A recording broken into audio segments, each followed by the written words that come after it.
It's a bit of a kick you while you're down situation. Canada Post workers could go on strike again, potentially putting businesses in limbo who are already dealing with tariffs. The collective agreement between the Crown Corporation and the union is set to expire on May 22nd after being extended when workers were ordered back to work by the Canadian Industrial Relations Board.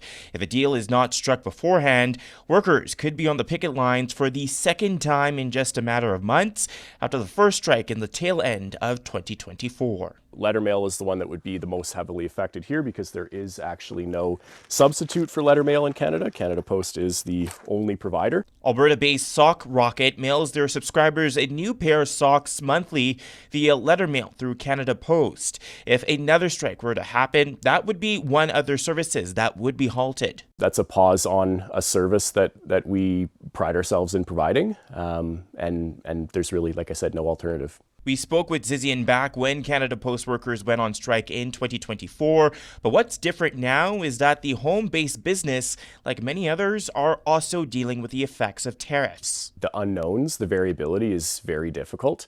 Lost business opportunities in the States and everything that comes along with that. The threat of another strike comes as Canada Post continues to be in a difficult financial position as technology continues to eat away at its business, potentially threatening its existence. Most of it's done by email, or I'll send a message. Canada Post is insolvent. In the cities, the bigger cities across Canada, the private sector has basically taken over most functions. But as Canadians wait, some are taking advantage of the Crown Corporation for as long as it exists. I send cards in the mail and, because those kinds of things are still welcomed these days. In Calgary, Djan, City News.